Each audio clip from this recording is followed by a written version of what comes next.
At the onset, I want to say that I am a member of this committee, and I also want to thank my chair, Honorable Tandy. Of course, I'm talking about Honorable Mbadi because my fellow member spoke about him in minutes away. Mr. Speaker, this year's budget is defined by equity and the well distribution of the resources. In the budget today, I just want to highlight generally, because most members who have spoken before me have elaborated most of the items in the budget. But because I'm a member, Mr. Speaker, I was able to interact further and to able to also give generalities or general view on the bigger picture of the budget. This year budget, Mr. Speaker, is 4.23 trillion. The whole budget that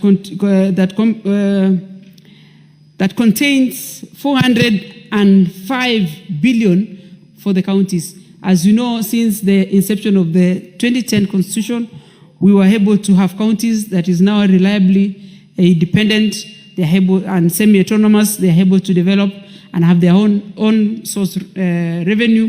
As much as that, through the national government, we were able to allocate their fair share of money to their counties. And we also expect the counties to take this prudently and make sure this money is working fairly for Kenyans. We also had 48 billion for recruitment of 20,000 interns.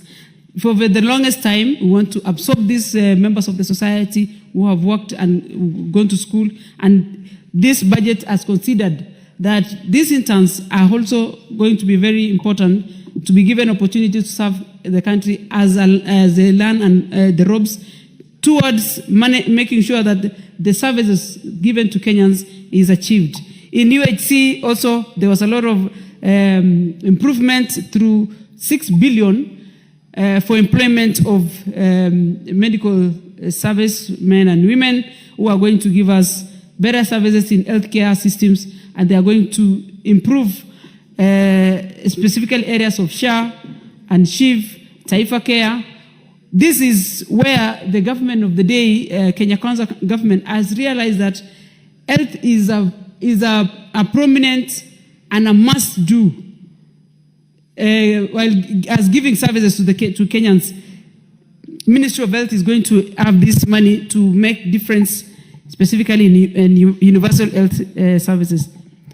We also had 52 billion for TVETs to improve quality and give quality to students who are and diploma students who have enrolled in these institutions, to make better their lives in terms of handcraft skills, improve, and also make sure every part of this country has an opportunity to interact with a TVET, not only through students and young people, even old people nowadays can enroll in school and get skills, because these institutions has enabled Kenyans who are able to interact with these TVETs to understand that they can do this thing even when you are already employed or something. You can take your time over when you have a leave break to go and train yourself and have a better skills, because TVET is giving you an opportunity through all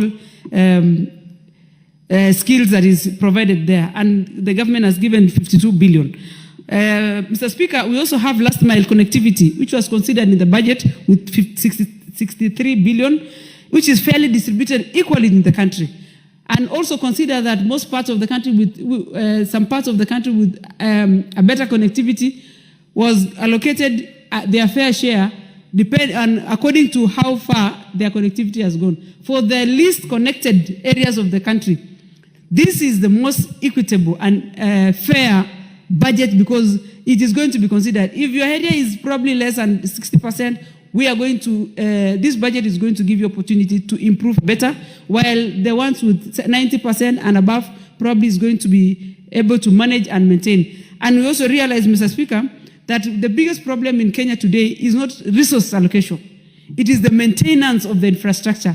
that government and every government that has come allocate resources. If you go to schools, for instance, the schools are members or leaders built probably 10 years ago. If you visit that school today, you realize it is more vandalized than when we were building it. It is because we want to urge Kenyans and tell them, these are monies that come from your pockets.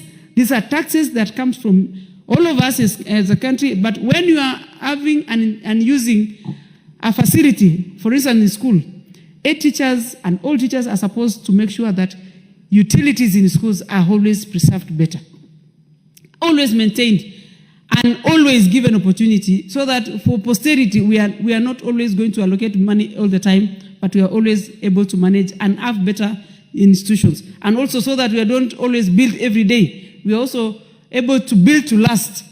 And equal to roads, equals to connectivity of electricity, because when you have all this, you realize people vandalize all the time.